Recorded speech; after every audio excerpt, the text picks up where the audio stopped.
Starter Production vous présente Ici en Guinée avec l'entreprise Mining House, leader dans la pneumatique. Bienvenue dans votre émission Ici en Guinée, cette émission qui raconte l'histoire de la Guinée. Et dans ce numéro, nous allons nous intéresser à la culture guinéenne, cette culture qui a connu des moments de gloire. On sait qu'à l'arrivée de l'indépendance en Guinée, la politique étatique avait mis beaucoup de moyens à la disposition des artistes, à la disposition de la culture. Ce qui fait que la Guinée s'est imposée à travers le monde, à travers ses groupes d'orchestre, à travers ses groupes de danse. On parle entre autres des Bembea Jazz National, on parle des groupes de danse comme les ballets africains. Aujourd'hui, beaucoup de pays se démarquent à travers leur culture. Quand on prend le Brésil, par exemple, se démarque à travers le football. Quand on prend le Nigeria, se démarque à travers sa musique, avec une musique qui pesait en 2015 plus de 39 millions de dollars. Aujourd'hui, que représente la culture guinéenne? Que représente la musique guinéenne? On va essayer de répondre à toutes ces questions à travers notre invité, pas des moindres qu'on aura dans ce numéro. Il s'agit bien sûr d'un membre fondateur du groupe Bembea Jazz National, Sékou Le Gros. Bienvenue dans cette émission Ici en Guinée. Suivez votre émission Ici en Guinée avec notre partenaire Mouna Group Technologies.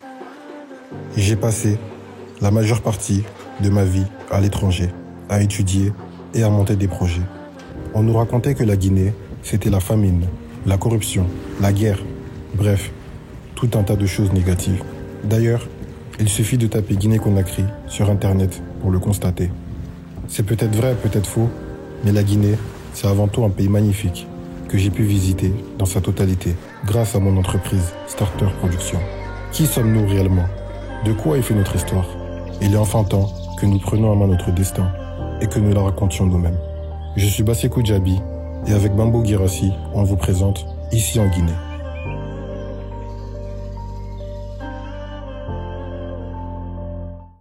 Bonjour doyen et bienvenue dans cette émission. Bonjour Bambo, merci d'être venu nous tendre votre micro pour parler de culture. Ça, c'est ma vie. Parce que depuis l'âge de 18 ans, je n'ai rien fait que ça. Je n'ai fait que ça. Et je suis très heureux d'être devant vous sur ce plateau et pour parler donc et du passé et du présent et de l'avenir. Qui de mieux pour parler de ça qu'un doyen aujourd'hui que vous représentez aujourd'hui dans la culture guinéenne? Parce que vous faites partie de ces jeunes Guinéens qui ont connu le succès très tôt, très jeunes, si je peux me permettre de le dire, parce que vous avez quand même participé à faire rayonner la Guinée à travers la musique. Mais pour les plus jeunes qui nous suivent en ce moment, ils aimeraient en savoir plus sur vous. Est-ce que vous pouvez vous présenter à nos plus jeunes téléspectateurs qui nous suivent en ce moment? Oui, merci beaucoup. Je suis, comme tu l'as dit, Kamara Sékou Le Gros, né le 3 mai 1939 à Massanta. Et j'ai grandi donc dans cette préfecture jusqu'à l'âge de 13 ans. Et j'ai quitté Massanta pour Kindia, où nous avons été, disons, orientés au centre d'apprentissage de Kindia, et ensuite au cours normal. Et après avoir choisi d'être enseignant, je suis retourné à Massanta comme secrétaire à l'inspection d'académie qui a été créée en 1958 après l'accession du pays à l'indépendance. Donc, depuis lors, je suis engagé dans l'État guinéen, au service de l'État guinéen, pour servir le pays dans les domaines et politiques, social et culturel. D'accord. Est-ce que vous pouvez nous parler de déjà votre premier contact avec la musique? Est-ce que c'était pour faire partir d'un orchestre en ce moment? Est-ce que c'était un engagement politique ou plutôt il fallait être passionné de musique déjà? Parce que, voilà, je pose cette question, on va commencer par là, avant de parler de la structuration politique culturelle de l'après-indépendance. Oui. Quel a été votre premier pas dans la musique? Comme je le disais, est-ce que c'était un engagement politique ou plutôt, voilà, il fallait suivre sa passion? J'ai grandi au contact de mes oncles, de mes aînés de l'époque, qui étaient très, très, très culturels. C'était tous des ponticards entendez des élèves de l'école William Ponty. Je veux parler de Mori Camara, mon oncle, et je veux parler de Keita Fodeba, qui très tôt a dominé notre enfance par les disques qu'il avait faits, et par ses poésies, par les poèmes qu'il écrivait. Et mon père, étant un ancien militaire, amenait à chaque permission, en temps des vacances, il amenait donc un phono et des disques de Keita Fodeba. Donc moi j'ai été bercé par cet univers.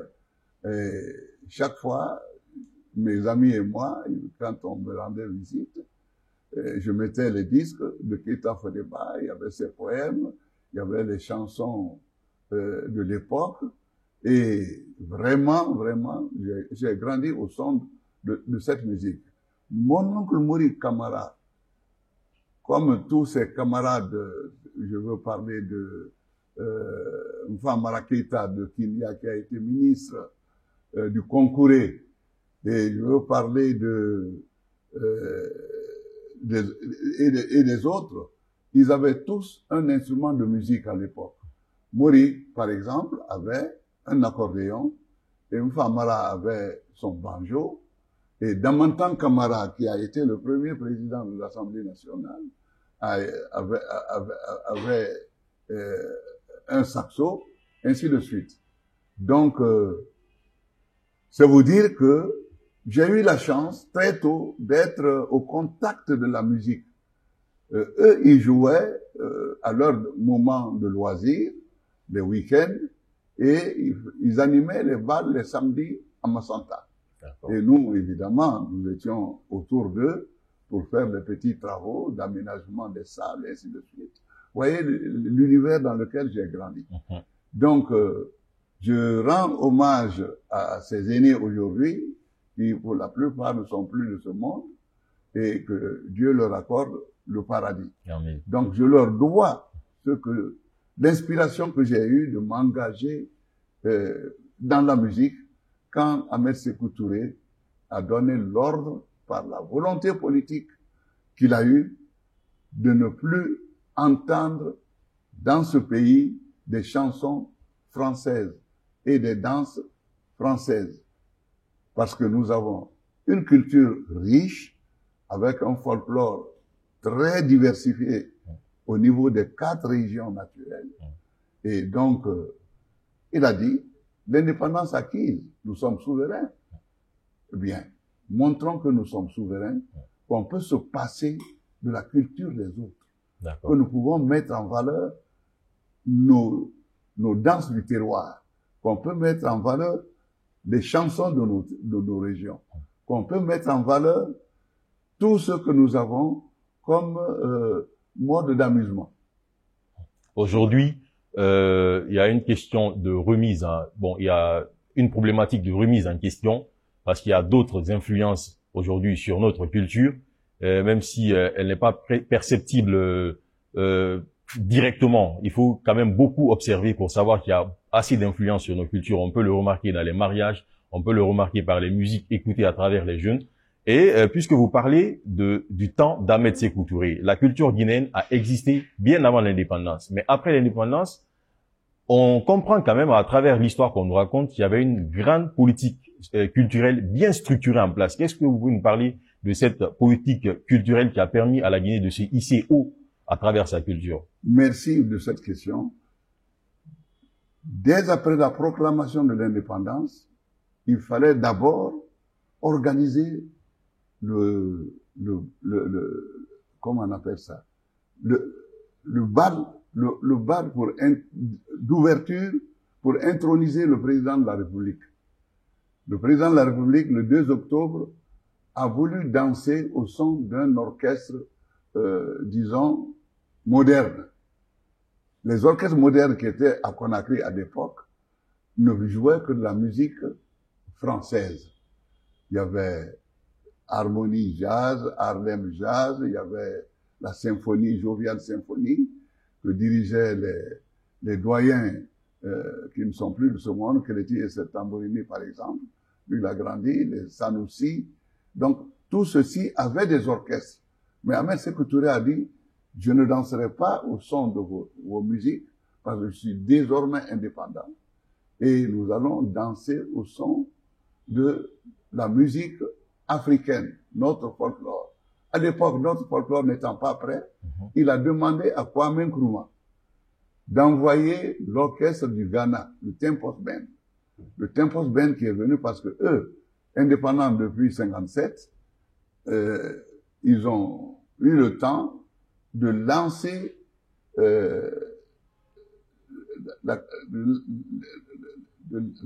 l'amélioration de leur culture à travers le high life. Le high life, c'était la grande danse, la grande vie. Et donc, le Tempos Band, sur le rythme du high life, avait déjà arrangé beaucoup de chants du folklorique du Ghana en rythme de danse à la manière européenne. Donc, cet orchestre est venu à organiser, donc à animer le bal d'ouverture du président de la République et est resté une semaine en allant à Kindia pour, disons, faire voir aux populations le folklore local, comment il peut être travaillé. Donc, c'est parti de là. Après le départ du Tempos Band, les responsables de toutes les régions ont eu l'ordre de créer des orchestres dans leur région. C'est ainsi que un stage a été organisé à Conakry, au camp de la garde républicaine, que péjorativement les gens appellent aujourd'hui Camp Boiro.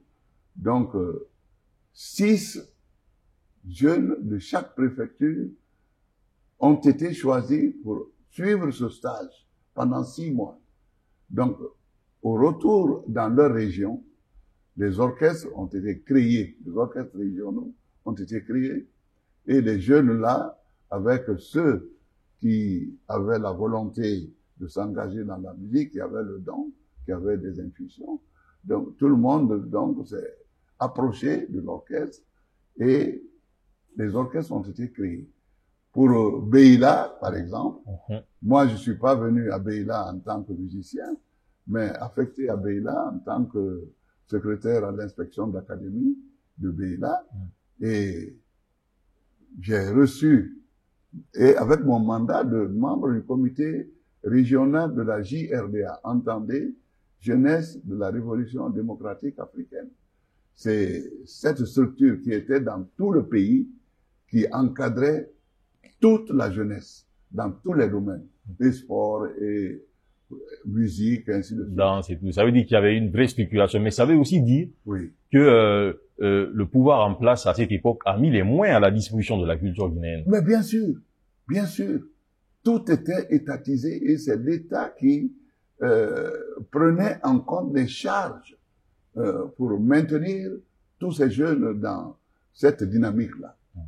Donc, lorsque les jeunes que Beila a désignés sont venus, ils étaient 6, et lorsqu'ils sont revenus du stage, moi, avec mon mandat de membre du comité régional de la JRDA, on m'a chargé des arts et de la culture, eh bien, on m'a chargé d'encadrer ces jeunes. C'est ainsi que je me suis retrouvé avec la mission, disons, de surveiller, d'éduquer et d'orienter cette jeunesse. Bien, le hasard faisant bien les choses, le destin faisant bien les choses, un étudiant originaire de Beila, Karamoko Baba Dozo, paix à son âme, qui étudiait en Allemagne, était un trompettiste extraordinaire. Il jouait du jazz et pendant les vacances à Beila, il venait avec d'autres fonctionnaires qui étaient là-bas, des Togolais, des Béninois, à l'époque des Daonéens, qui étaient à Beila, et ils jouaient de la musique pour amuser la population pendant les vacances. On a vu des orchestres, excusez-moi de vous interrompre comme ça, des orchestres et des artistes guinéens faire le tour du monde. Est-ce que l'État les accompagnait à faire ces différents voyages Comment est-ce que ces voyages s'organisaient? Mais bien sûr, il n'y avait pas d'autres, à l'époque, il n'y avait pas de troupes privées. Les troupes qui étaient là étaient étatées, il n'y avait que les ballets africains. Ensuite, il y a eu le ballet Joliba. Et après, il y a eu les orchestres nationaux. Keleti et ses tambourini, Bala et ses baladins, Bembeya Jazz National pour commencer. Ensuite, Oroya Band est venu. Et ensuite, Boiro Band a été créé. Ainsi de suite. Et donc, les ballets africains ont fait le tour du monde plus de 10 fois. Plus de 10 fois. Il y a des pays qui ont entendu parler des ballets africains, disent, ah, l'année dernière, ils sont venus dans tel pays, nous voulons cette année qu'ils viennent. C'était comme ça. Les gens invitaient les ballets à venir faire leur spectacle. Et puis, après la mort de Feu Ahmed Sékou Touré, on a quand même vu qu'il y a eu une rupture de politique culturelle. Comment est-ce que vous avez vécu ce moment de rupture? Avant la mort d'Ahmed Sékou Touré, puisque c'était un visionnaire extraordinaire, il a senti que les charges des orchestres, les charges des footballeurs, les charges de tous ceux qui s'intéressaient aux arts allaient peser sur les budgets. Il n'y avait pas beaucoup de moyens à dégager pour soutenir la culture, donc il a donné à chaque orchestre national un bar dancing. Les bars dancing, par exemple, Keleti et Tambourini, eux, ils jouaient à la paillote, et il a dit, il a fait prendre un arrêté, et la paillote devait désormais être à la disposition de Keleti et ses Tambourini. Bembeya Jazz a eu le club Bembeya, où nous sommes aujourd'hui jusqu'ici. C'est Ahmed Sékou Touré qui nous l'a donné. Et ensuite, Oroya Band a eu le siège là où il y a le BGDA, et ce qui a fait couler beaucoup d'encre avec les responsables politiques de l'époque. Et ensuite, disons, Oroya Band a eu ce club de la minière. Le club de la minière, donc aujourd'hui c'est le BGDA qui est là-bas, et le Oroya Band n'a plus de dancing. Justement. Donc l'État trouve un dancing parce que nous avons l'idée de demander au gouvernement de la transition de réveiller encore la politique culturelle d'hier. Ça veut dire que après que Sékou Touré ait structuré la culture guinéenne ou la musique, les orchestres guinéens de cette manière, c'est-à-dire en quelque sorte leur accorder leur indépendance en leur attribuant des dancings, des sièges, si on peut le dire comme ça. Mais cela n'a pas été suivi avec le régime libéral qui est venu après. Oui. On a eu l'impression, en fait, quand on fait quand on regarde dans le rétroviseur, on a l'impression quand même que la culture a été totalement abandonnée en Guinée. Quand Ahmed Sékou Touré est mort, le président Ahmed Sékou Touré est mort, paix à son âme, eh bien, nous nous sommes trouvés presque orphelins. Nous nous sommes trouvés orphelins parce que les responsables militaires qui sont venus, ils disent, le premier mot a été, on a assez dansé, on a assez chanté. Maintenant, on va faire le développement. Donc, ça a été le mot des responsables qui sont venus au pouvoir à cette époque. Mais on a oublié que la culture même fait partie du développement. Ça, ils ne savaient pas, eux, ils ne savaient pas cela. Donc, quand ils ont dit ça, bien, moi, j'ai réuni les amis du BMBA, j'ai dit, vous avez entendu les responsables militaires qui sont là, ils n'auront plus notre temps. Donc, on doit s'organiser en entreprise et nous allons créer, disons, des initiatives pour nous prendre en charge. C'est ce qui a été fait et dans cette initiative, moi j'ai créé la première agence privée de spectacle du pays, ASA, agence, voilà. L'ASA, c'était l'agence de spectacle africain. Voilà. Donc, avec cette agence, j'ai organisé des contacts et une tournée du Bembeya. La première apparition de Bembeya en Europe, en 85, c'est Laza qui avait organisé ça avec Diapi Yawara, qui est paix à son âme, qui a inscrit Bembeya pour le festival d'Angoulême. Quel est votre regard actuel sur la culture guinéenne? Bien, je félicite les jeunes qui ont osé, disons, remplir un vide qui s'était créé après la mort du président Sékou Touré et la décision de la Deuxième République de ne plus s'occuper des ensembles culturels comme l'État le faisait. Donc, les jeunes donc qui sont engagés pour, disons, mettre en valeur quand même notre culture, pour occuper, pour qu'il n'y ait pas de vide. Parce que quand il y a le vide, tu ne t'occupes pas d'un jeune, il s'occupe. Mais c'est dans le sens souvent négatif. Il y a eu beaucoup de groupes de jeunes, comme les leaders de Guinée, entre autres. Exact. Avec quelques membres qui ont fait partie du groupe Bembeya Jazz. Oui, tout à fait. Nous avons regardé les meilleurs. On les a approchés petit à petit. Et surtout, tu sais que en 73, nous avons perdu Aboubacar Demba dans un accident à Dakar. Il fallait le remplacer par des jeunes. Et on a organisé un test dans toutes les régions pour choisir celui qui pouvait, disons, prendre la place de Demba. Ça a été un grand problème. Et nous avons remplacé Demba. Et aujourd'hui encore, les jeunes sont là et ils sont, disons, la relève, comme on dit, la relève est assurée. Et puis, en 2015, la recette culturelle au Nigeria, en 2015, s'élevait à plus de 53 millions de dollars. Est-ce que, au regard de la culture guinéenne, est-ce que vous ne trouvez pas qu'il y a un échec quelque part chez nous? Il n'y a pas d'échec parce que c'est pas le même contexte. Eux, au Nigeria, d'abord, il y a, je veux dire, il y a des mécènes, il y a des magnats, et il y a des champions dans les différents domaines économiques qui prennent en compte, disons, les artistes. Donc, eux, ils n'ont jamais été coupés de cette manne-là, des hommes d'affaires qui supportent les charges des artistes. C'est tout dernièrement, en Guinée, que nous avons vu ce genre de choses. Exactement. Avec des grands noms comme Antonio Soare, comme KPC, donc, oui. Donc, eux, ils ont pris l'exemple des mécènes nigérians pour s'occuper des jeunes.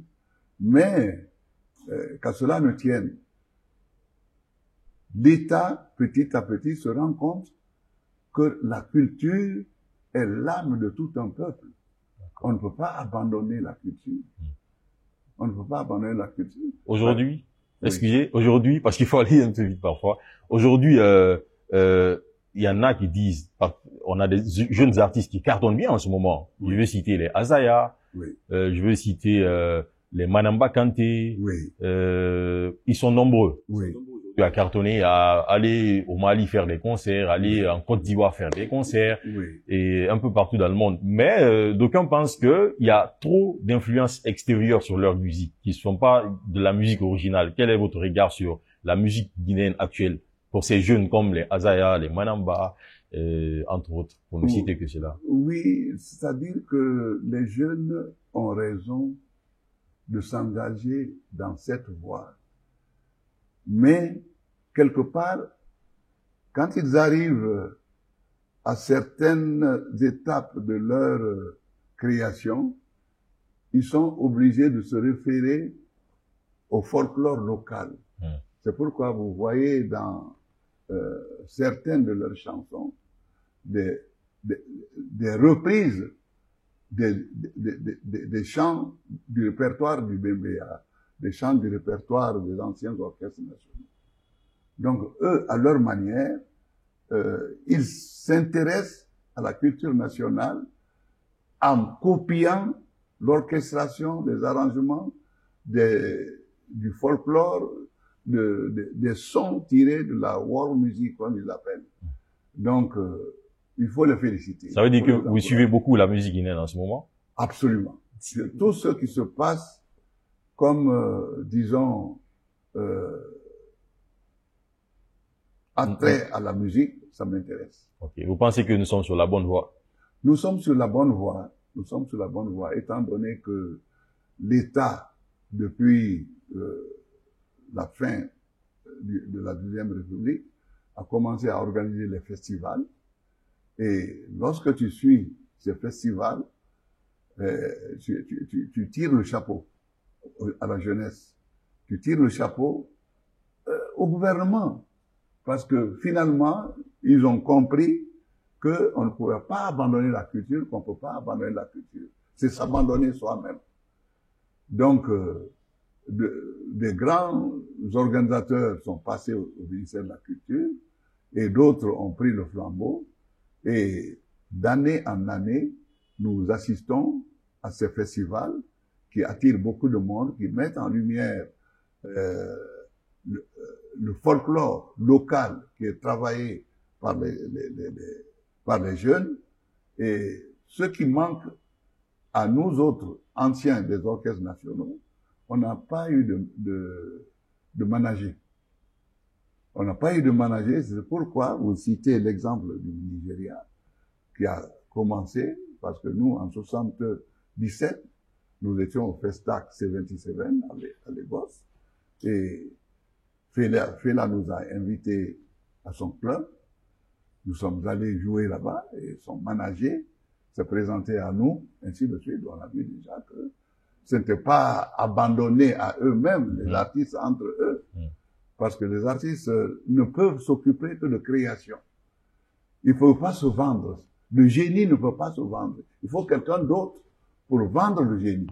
D'accord. Donc, nous lançons un appel aux jeunes qui s'intéressent à la musique, qui n'ont qu'à s'approcher des jeunes artistes.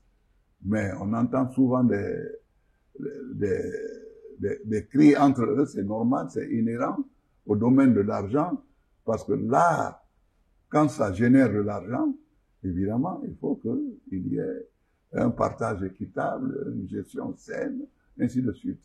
Quand ça fait défaut, donc tu vois souvent des artistes qui se plaignent de leur manager, ainsi de suite. Ce genre de choses se corrige tout en allant, disons, dans l'action. D'accord. Donc, je finis cette émission en disant que la culture ne peut pas connaître de déclin, comme vous l'avez dit tout à l'heure, pour plusieurs raisons que vous avez expliquées, bien évidemment. Ainsi prend fin ce numéro de votre émission Ici en Guinée, qui avait pour invité Elhadj Sékou Camara Le Gros, membre fondateur du groupe Bembea Jazz National. Merci beaucoup, Elhadj, d'avoir accepté notre invitation. Ce fut un plaisir. C'est moi qui vous remercie de cette opportunité que vous nous offrez de parler à vos millions d'auditeurs. Merci. Merci beaucoup. À très bientôt pour un autre numéro. À très bientôt. Voilà. Merci beaucoup. Startor Production vous présente Ici en Guinée avec l'entreprise Mining House, leader dans la pneumatique. Je m'appelle Bambo Girassi, je suis chef d'entreprise. Pour mes travaux de rénovation, je me fournis chez Mining House pour la fiabilité, la garantie et la qualité du matériel vendu. Étant toujours entre deux rendez-vous, je choisis d'acheter une des nombreuses voitures neuves de Mining House pour le confort et le rapport qualité-prix. Pour les révisions de mes véhicules, je vais au garage Bosch Car Service situé sur la corniche à Coléa, avec des appareils de dernière génération et des experts qui nous conseillent sur l'entretien de nos véhicules. En fin de journée, je passe voir l'évolution de mon chantier qui finira dans les temps impartis comme l'a promis M. Ba, ingénieur génie civil à Mining House. Vous voulez faire des investissements sûrs et mener à bien vos projets sereinement, choisissez Mining House.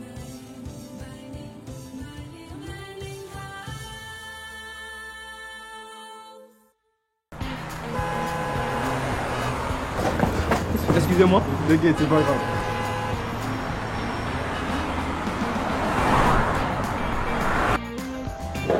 Désolé, c'était les embouteillages. Non, t'inquiète. Mais attends, vous avez tous quoi assurer aujourd'hui là? Mais tu sais pas? Non? C'est la folie chez Mouna. Regarde. L'Internet n'est pas un luxe. Mouna vous l'avez dit. Offrez-vous une connexion illimitée jusqu'à 20 mégas avec la fibre optique au prix de 690 000 francs guinéens. Si, je répète, au vrai prix de 690 000 francs guinéens. Ce n'est pas beau ça? Et ce n'est pas tout. Mouna et Canal+, associez l'Internet à votre abonnement télé. Recevez vos programmes TV via MyCanal tout en profitant de l'illimité pour une seule facture. C'est seulement Mouna qui fait ça. Pour vous abonner, appelez le 95 ou écrire à vente@moonagroup.com. Moona Group Technologies, nous faisons mieux. Sous réserve d'éligibilité et de raccordement à la fibre.